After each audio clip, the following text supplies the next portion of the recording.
We gathered from across the globe to share our stories and discuss how, through actions in kitchens, classrooms and communities, chefs can contribute to the United Nations global goals. Together we stand for ingredients grown with respect for the earth and its oceans, protection of biodiversity and improved animal welfare, investment in sustainable agriculture and farmer livelihoods, no food loss or waste, celebration of local seasonal food, a focus on plant-based ingredients, education on food safety, healthy diets and nutritious cooking, and nutritious food that is accessible and affordable for all.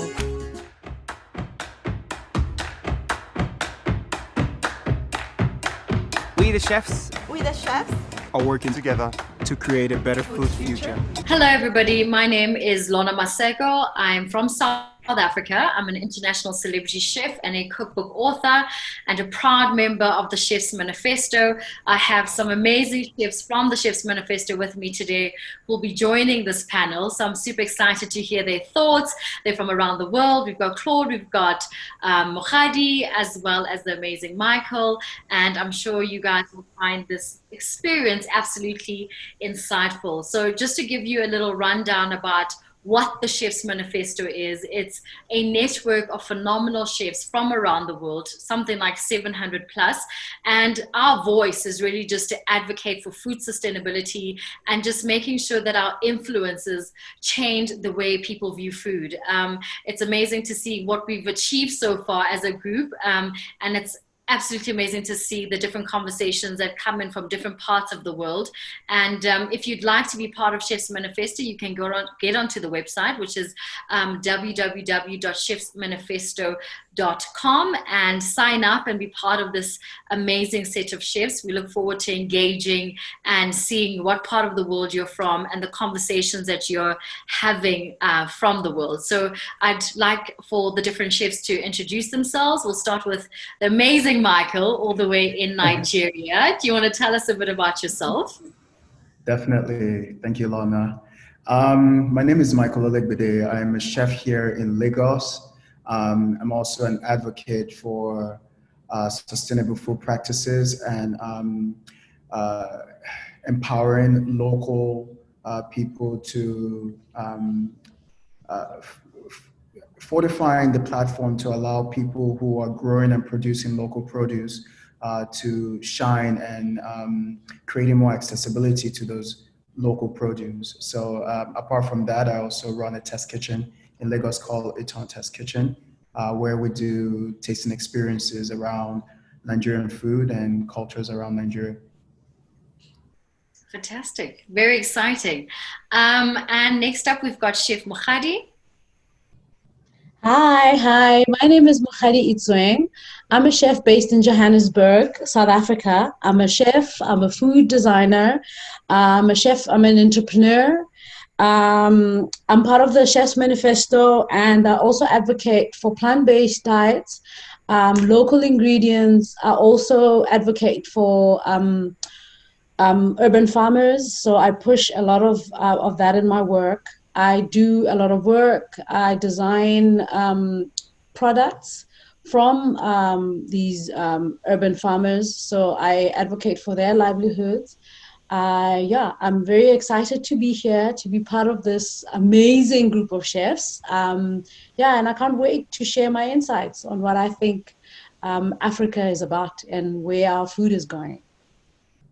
Absolutely amazing. So I must just share with you, Mokgadi's like the aunt of indigenous food in South Africa. So she's like a grandmother. Well, she's not as old to be a grandmother, but she's knowing what's indigenous. I've got the knowledge of a grandmother. Yeah. So she's definitely the go-to when it comes to that in South Africa. So I'm really proud to have her on this panel as well. And then we've got the amazing Claude, if you would just share a few words with us. Hi, everybody. First of all, honored to be part of such group of wonderful chefs like you. I'm a chef based in Kigali, Rwanda. Been in the industry over 15 years. Currently very passionate about culinary arts in general, but also aware of our surrounding in the city, being in the city. Big fan of urban farming. Also, I'm an advocate about food waste, how to reduce food waste. And first of all, being a chef is like we like to feed people. So our first passion is to feed people. So I'm about food for all, good food for all, and reducing hunger in the world. Fantastic. Before we get going, I also want to share with you guys about good food for all. And essentially, the narrative here, it aims to create fresh, new ways of speaking about the opportunities as well as challenges of agriculture, nutrition, and food that mobilizes the public and garners to donate investment to accelerate action on the SDG2. So we'll be also touching on bits of that as we continue in our conversation. But I'll start with you, Michael. You are now based in Nigeria and have been able to travel around the world and cook around the world. How important is it to have these conversations? Because when we look at Africa and the rest of the world, our narrative is completely different. Definitely. You know, I had a background in the classical training of culinary arts, and you know, we speak about Japanese food, we speak about Spanish food, we speak about Italian cuisine, we speak about, you know, food from a lot of the more revered, you know, parts of the world. And it's very, very important that we speak about food in Africa, because food is the core of every identity. And the more we speak about our food, the more we speak about our realities, the more we are able to find solutions to the vast, you know, problems that that encompasses the realities of us as Africans. You know, every time I go to different parts of the world, I see, you know, how people revere and talk about their food and the representations around their food.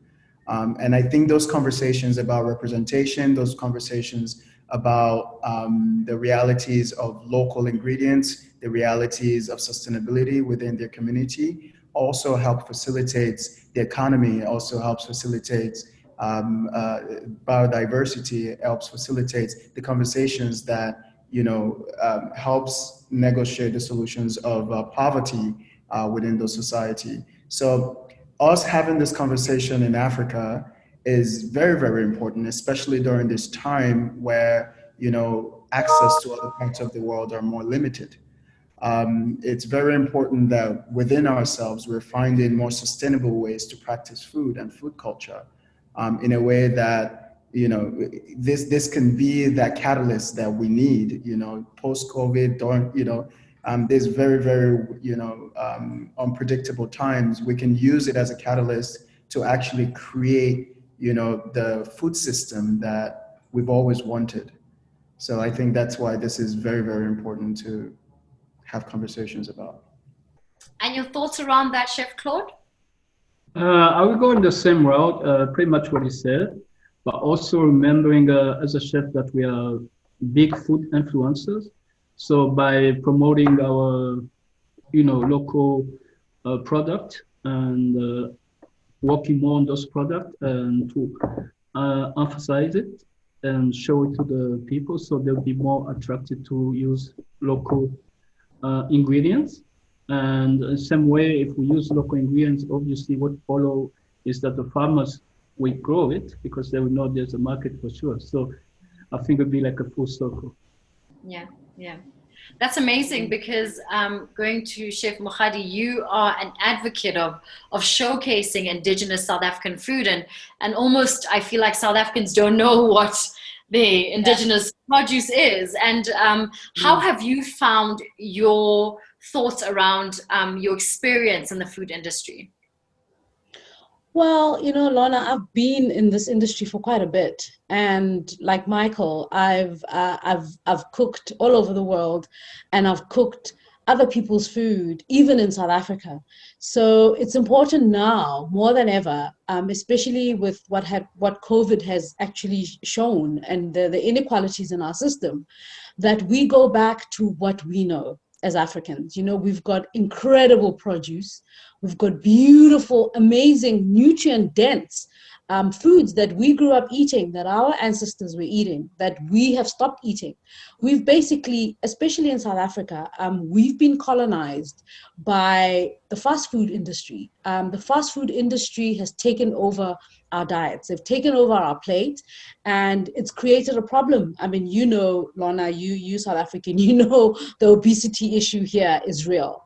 And people kind of like have moved away from stuff they grew up eating, stuff our grandmothers ate, and our grandmothers and our ancestors lived longer than we do. We suffer from all sorts of lifestyle diseases purely because we don't know. And what we don't know, obviously, is what's killing us, you know. And we all under the impression that food or meat or anything that's actually foreign from us is what's better for us. You know, we've got, I mean, also what's happening is that the advertising industry has taken over. So they tell us this lifestyle, but that lifestyle, they don't tell you that that lifestyle is full of disease. And what's actually happening now is that slowly we're all moving back. A lot of chefs are reclaiming our food and doing it in their restaurants. So again, as chefs, it's important that we become those people that are advocating for African ingredients, that are advocating for African food. That's our job as chefs. You know, we need to bring back all those flavors and all those nutrient-dense African ingredients. Yeah. Just going back to Michael's point about, you know, you hear about French food, you know, Mexican food, you know, Italian food. But when it comes to Africa being this beautiful, rich continent of just lushness, we're all kind of stuck in terms of what is African food. And as you've all mentioned, that chefs have a voice, but how do we put a stamp on it? How do you make sure that when someone travels, they look to Nigeria beyond just jollof rice? They look to South Africa beyond just morogo. How do we make our voices be heard louder than what is currently happening? Well, we're doing it. I think through platforms like this and through, you know, Lorna, I know you do some incredible work on your platform in advocating for cuisines around Africa, with your book, with your recipes, with everything that you do. You're constantly creating an awareness and a loud voice for, you know, what is ours. And I think that's what is needed. We need more representation. We need more representation and knowledge behind, you know, the truth of our cuisine, because it's very easy to succumb to the populace. You know, yes, everyone knows jollof rice. So every time I want to talk about Nigerian food, it's so easy to talk about jollof rice because it gets everyone excited. Then we can Ghana, Nigeria, you know, like which one is better. Yeah. But, you know, no one really, to talk about amala, you know, a yam, a dried yam meal, which is very nutritious. It has the peels within the meal. You know, it's not as exciting to most. You know, it's not rice. It's not the typical, but it's very nutrient dense. And I think apart from it just being, presentation is key. We eat with all of our senses. So, and I like to believe chefs are also artists. You know, it's not about constantly doing fine dining food or anything along that line, but let's have fun with our food. Unfortunately, the reality of our past has caused us not to really have the luxury to look at our food beyond sustenance. And you see a lot of other cuisines, food around other you know, more revered parts of the world, and you find different shapes of raviolis and tortellinis, and you know, those are fun. Those are things to actually help you experience your food in a fun way. And I think that's what has to happen with our food. It's not about emulating other people's cuisine. It's about just allowing us to also have fun with the food we have. You know, let's play with our food. Yeah. And let's find different ways to tell our stories. Let's find different ways to pass those messages across and about, you know, something that we love, which is our food and our identity. So I think that's what has to happen. It's that representation amongst, especially in the hands of a chef, and in many ways also getting people to understand that it's not so bad to experiment with African food and African ingredients. You know, you have some remarkable chefs around the world who are now looking to African ingredients as, you know, a source of inspiration, as, you know, diversifying their pantry. And it's incredible what they're doing with the ingredients. So I think, you know, that's what we have. That's what needs to happen for us to get our voice to be more heard in this space. Yeah. As the slogan goes, Africa, your time is now. Your No, thoughts around that, exactly. Chef Claude? Well, same like Michael pretty much said.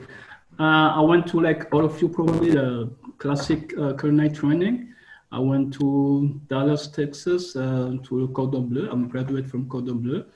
I also worked with big hotels over there, Sheraton, Dallas, Westin. Pretty much I was cooking pretty much Western cuisine, like you said, Italian cuisine, French and all that.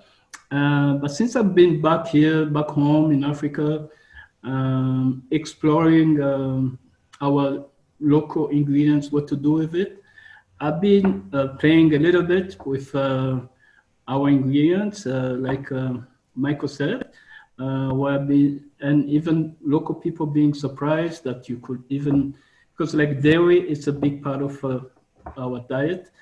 So making like yogurt dressing with salad, and people like, how can you make yogurt dressing? But I think it's our role as well as chefs, since we know a little bit more about food than regular people, to educate them by actually showing what you can do with our ingredients. So like we eat a lot of green bananas here, sweet potatoes and all that. So sometimes I make like sweet potato souffles, green banana croquettes, and people are like, oh, what's this? This banana? And like, so because they're just used to the regular shape of a green banana. So I think this is a very exciting time we're in. Like you said, this is the moment now. And I think as chef, this is like a big opportunity to showcase our craft. And at the same time, we're on the edge of the new frontier. So I'm very excited about it. And I think also a good step that we have in this exchange, you know, I'm very pleased to meet you all, chefs, and looking forward, beside this call, to further discuss this or exchanging ideas. Yeah. The interesting thing is, obviously, social media and social networks are prevalent. You know, they're part of our lives, online marketing, and you see it when you post something that's indigenous to your country, how many people interact and find it interesting and want to know more. And I know Michael does that Michelin star style plating with just local beautiful ingredients, and people are surprised and intrigued to say, is this the amala that my mom was making? But I guess the way he's presenting it is commercially viable, but locally it says, this is home, this is a country I love, and this is produce that I want to represent. What are your thoughts around that, Mokgadi? Because I know you're huge on that. I mean, the other day you did a cheese that I was like, what? How did you make that? Well, for me, Lorna, you know, it's, as chefs, we you know, like you said, we do awesome things with ingredients. We show them on social media. We show everybody what to do.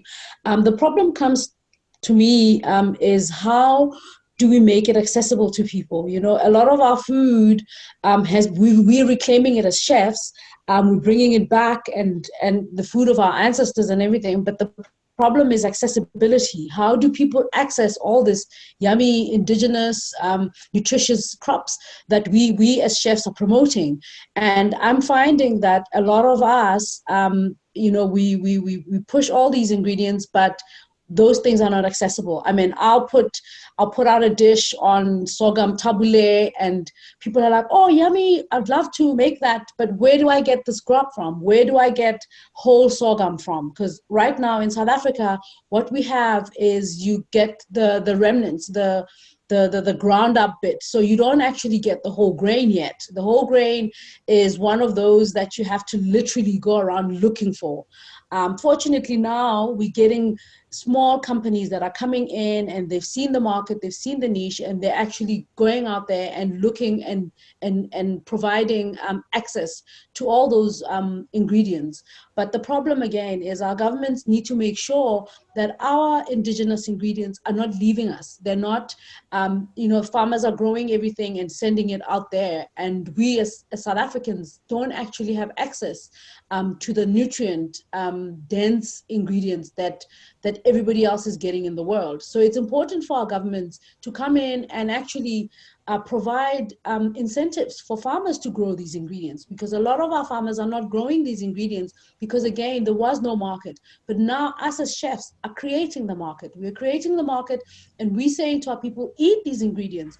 But in the backhand, there's nothing, no one is growing the ingredients. So we're saying eat the ingredients, but there's no one growing them. So there's a disjuncture there. So we need our governments to come in and give incentives to farmers to say, look, grow these ingredients for local production, and make it accessible and affordable for people. Because a lot of, like, for instance, sorghum is big all over the world. So farmers are getting, South African farmers are getting more money internationally for sorghum than they are locally. So what they do is they grow and they send it out. Whereas we need us as South Africans to eat these ingredients. We need sorghum to be grown and for it to be affordable to us. So our governments need to come in and actually give incentives to these farmers to say, grow locally, grow for local. And if you do grow for local, these are the incentives that we're giving you as the government to make it easy for the farmers to grow these ingredients. Do you think that's kind of the same thing that's happened with moringa? And I almost feel like almost mohlonyane, which has been around for years, and our grandmothers were using it now. Yes, definitely. I mean, with mohlonyane, what's happened now, because mohlonyane has been proven to actually help with COVID, it's become a craze. But what also, what Michael had actually alluded to is the education that needs to come around ingredients, because mhlonyana is not actually a drink that you can just drink. It's actually a herb. It's a plant. It's a medicine. So a lot of people are taking mhlonyana and are getting sick and they're like, what's going on? It's supposed to heal, but it's medicine. So you need someone who knows. You can't just go and just boil mhlonyana and make iced tea from it. It's a medicine. So you can't, if you're not sick, you can't take mhlonyana. You're just gonna get sick. So it's, again, I'm all for African ingredients and I'm all for that, but we also need education around our ingredients, especially things like mhlonyana and moringa. Moringa, on the other hand, is not even ours. It's not indigenous to Africa. It actually came in from India, but it's a naturalized plant because it grows naturally in South Africa in a warm area. So Limpopo being the area in South Africa that it grows. Moringa also, it's unlike mhlonyana, which is actual medicine. Moringa is actually a supplement. So you could drink moringa as and when. But mhlonyana, on the other hand, is very different. So again, education around our ingredients and our herbs and our healing herbs and plants is very important. Yeah, very good. Now, the theme for this year as AGRF 2020 is Feed Cities, Grow the Continent. How do you think COVID has highlighted the fragility of food systems, and how do you think it's impacted the continent, essentially, or the different countries you're all from? Chef Claude? Well, I think it's a complex question, but it can be, I can try to answer from what my perspective is that the food system, pretty much where I am, we have a very good system. I'm located in the capital of the country, so we pretty much have everything grown all over the country being available here in the city. Also, I would say, if you take in consideration that we have all the product pretty much grown in the country, that will give us more, how can I say, more latitude. This being said, I think it also can be improved by maybe adding urban farming. Some stuff can be grown in the city. We have to cooperate, I would say, the end of the farming being us, the chef, also cooperate with farmers, also maybe involve the government and have it regulated. Like you said, for example, what you said with the sorghum being exported, have some being exported and some being used locally. So there are different approaches can be made. Right, right. And for you, Chef Michael? I absolutely agree with Claude. I think it's very important that a lot of the produce that we grow locally, we're diversifying the way that we're growing them. In our test kitchen in Lagos, we have, our own garden where we grow all our herbs, our, even like a mini tangerine tree, a lot of things that we use to cook. And I think it's very important, especially in this time where people in many ways are confined to their homes, to really diversify where we get our food from and what is food. We grow sweet potatoes to use their leaves for soups. That's edible, but it's often rare that you see that, and it grows everywhere. Like I literally have one by my window in a small little container, and the leaves are everywhere. I'm literally have a window to pot, not farm to table, window to pot. And I think that's something that it's incorporating, that urban farming into the reality of how we cook, because that's who we are as a people. I go to the villages and they want ugu leaves to cook and to make soups. They don't go to the market to get ugu. They go to the backyard, they harvest ugu leaves, and they go back in to cook it. I think modernization has affected the way that we approach a lot of the food that we eat. And to your question, when you asked how COVID has affected the dynamics of our food system, Nigeria, for instance, we import most of the rice that we eat. We import most of, a lot of the, cash crops, that we eat. So this period, you find like a lot of it's just skyrocket in price of things that we're very capable of growing.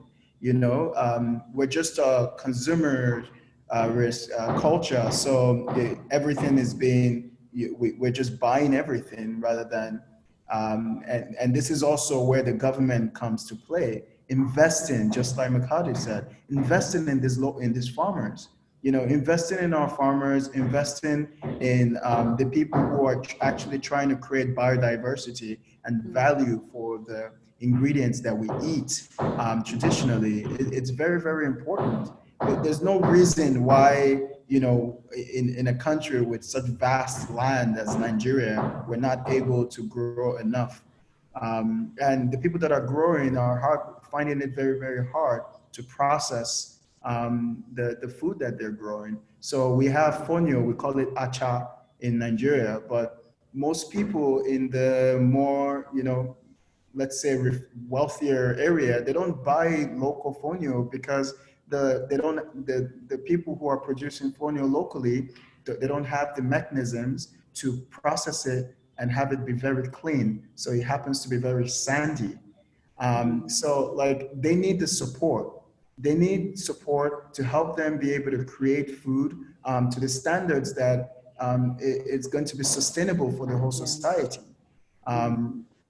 So yes, we have a lot of work to do, but I think what what has also been very impressive during this period is seeing how people have stepped up. You know, us, for instance, we launched the Abori Marketplace, which is a platform that aggregated, you know, all of the people, at least a lot of people who are growing food locally, and also creating food products locally in one listing to have people access them, or, and vice versa. You know what? Because we have a lot of people doing incredible things, a lot of farmers growing, you know, incredible produce, but a lot of people don't know who they are or where, you know, they can get access to them. So bridging that gap, you know, bridging the gap between the consumer and the producer, was, you know, it has been something that has been a priority of ours. And, you know, this time allowed us to be able to execute it in when it was needed the most. So I think those are things that, you know, I've been really, really impressed by, and I'm seeing it all around Africa, like, you know, systems around food, new systems developing around the way we interact with food, especially local food, because that's really what we have. That's what we're cut off. We don't, thankfully, like, it's allowed us to really, really explore the realities of our own indigenous food. So it's been that aspect has been a big positive, in my opinion, on the continent and in my country. Yeah. Well, for me, with COVID obviously exposed the inequalities in the food system. And also it just, you know, after COVID, a lot of people have lost jobs. So hunger has become an issue. So what I've seen with my community is, you know, everybody stepped up. You know, if, for instance, you know, we couldn't access fresh food for a bit. There was a period where there was a real break between fresh food coming into the cities from from rural areas, coming into the cities, into our grocery stores. And what actually happened is that then the prices went up. I mean, you were buying onions now for like crazy amounts. But what ended up happening is that, you know, people got tired of that. People started growing their own small gardens in their homes. For me, that's a positive. You know, for the first time, people are now understanding that you can actually grow your own food. You don't need to depend on the system that's already in place. You don't need to go to the supermarket to buy basics like onion. You can grow it on your back. So people now are becoming small gardeners, which for me is a positive that's come out through from COVID. And also a lot of community gardens are springing up, which is amazing, to feed a lot of the people that are hungry. There's a lot of homeless people, there's a lot of hungry people that are out there, and community gardens are working, and they're bridging that gap, because people can't afford food anymore, and it's a sad reality that has happened, and I think it's just getting worse. I mean, I work with an NGO now that does feeding in Cape Town, and the numbers are staggering. Every week the numbers are going up by 1,000, 2,000. So it's very scary where we're going now. So it's important for accessibility, food accessibility, to be made for everybody. You know, good food for all is important. Nutritious food for all, especially now, because as you can see, I mean, people have lost jobs. People haven't been working in months. They can't afford basics. So it's important, again, for our government to give people seeds, to give them land to grow these gardens, because that's an important thing that needs to come out of here, is that food parcels, as you know, Lorna, with our country, what happened with the food parcels, there's a lot of corruption around that. So what that created was a real break between rural farmers getting their food into the cities, and even city people just affording the food. So it's important. What's happened now is that people now are growing their own food. Community food gardens are happening. Again, we need our governments to support all those efforts, because that's the only way we move forward. To come back to COVID obviously is the biggest thing right now. Like I would say, the big elephant in the room. The good thing is during the confinement, we had the total confinement lockdown in the city of Kigali. And the food was still coming in town. So we were allowed to go shopping, and we were still getting all the goods we used to get. And luckily enough, there was not increase in prices, so it didn't really affect people financially. However, with the COVID, a lot of people lost their jobs, so it became unaffordable for some. But mainly the prices were the same, and we were still getting the food in. We at one point we had a short time where the main market was shut down due to COVID, but the other markets around picked it up. So we didn't really get a disruptive moment of product where product was still available. That main market now is back on in business. So I would say we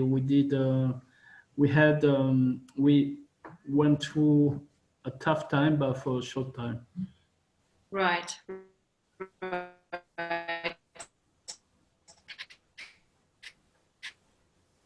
In trying to advocate the aid face, we've touched on a few, being government, being policies, but as chefs in your own kitchens, in your own homes, and the people that you interact with, what are some of the challenges that you are facing, and how can we curb or raise more awareness?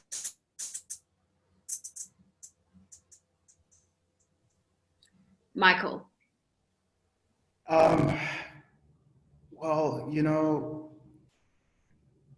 we're going through a culinary revolution in, I think, Africa as a whole right now, and there are a lot of misleading information out there about what it means to experience African food, and our ingredients in general and our food. I think some of the challenges I've come across is, you know, getting people to understand that a lot of, you know, re-educating, I guess I don't see it as a challenge, because that's, you know, what that's what I ascribe to do. You know, we know there are a lot of misinformation about our food and our ingredients. So, you know, one thing that I've actively tried to do is, you know, allow, you know, my space, even through tasting experiences or even in conversations, allow, you know, the work I do be a form of to create an educational platform for us to also understand, you know, the ingredients and the food that we have locally. And I think moving forward, that is one of the biggest challenge that we're going to face, and we still do face, is education. Education of what we have, what is the nutritional context of the ingredients that we're using, and what then the people that can really solve that for us is the government. That we need the government support to show a little bit more purposefulness towards the food industry, towards the agricultural industry, to get us to have more information to what we have. You know, if it's the sciences behind it, let us know the nutritional content to the ingredients that we have indigenously. So we are not relying on Western sciences and Western information to lead, you know, the conversations that we're having about our food. So there needs to be more of a research-driven approach, an informational-driven approach to the food that we have and how we approach it. And I think this is going to debunk a lot of the misinformation that is there. in vast quantity out there about what we have locally and how we experience our food and ingredients. And for you, Chef Mokgadi, quite quick because our time is almost up. Okay. Well, for me, I want to see a situation where us as chefs, us as South African chefs, actually reclaim our food. I've heard people say, well, South African food, there's no South African food really. We're such a melting pot of what. Look, we're a melting pot, but before colonizers came to South Africa, we were eating something. And I want us as chefs, South African chefs, to go back and really do the education. We need to learn first about what is South African and try and reclaim that. Because right now, as we are now, I mean, the things that pass off as our traditional food, sometimes I'm like, no, that couldn't possibly have been a traditional food. But I just think, as us as chefs, especially because we influence what people eat, we need to be educated. We need to take the time out to actually learn about our food. And I just find that a lot of chefs in South Africa, it's just easy to just throw everything into traditionally, we ate this and traditionally, but it's not true. So I think, again, what Michael said, I agree with. Education. We need to be educated on what is African, what is South African, and what is our food, and our food that we ate before colonizers came. Fantastic, amazing. And for you, Chef Claude? I would go the same way like what both chefs said. I think, first of all, we have to do our own homework. What is our own homework? Go back and look. There's an interesting point Mokgadi said earlier, that when you look back at what people ate before, it was very healthy and nutritious at the same time and very well balanced. So we have to go back and see what they're eating. Another point also Chef Michael said was we have to back it up with some scientific research, which will specify what's in what and what. And based on that, I think as chef, we can create, dishes that goes in that route. Another interesting point was, I like what Mokgadi said, like South African cuisine, and what Michael said, Nigerian cuisine. I think at one point, if we all do our homework, then we can, as African chef, we can come up with something that we have in common and put it together. Yes. Absolutely. I absolutely love the conversations. It's clear that we need government support in changing the systems. We need education in our chefs learning more about local cuisine, local ingredients. And this has been absolutely amazing. I'm sure everybody that's been watching the seminar has learned a few things about what we're passionate about at Chef's Manifesto. And yet again, if you'd like to follow us on Instagram, it's at Chef Manifesto, or just go into the website, which is www.chefmanifesto.com. Sign up, find out what we're doing. It's really just some exciting conversations on pushing the food sustainability conversation forward. We're now going to take a short clip and we're now going to take a look at a short video from the Chef's Manifesto. Do enjoy.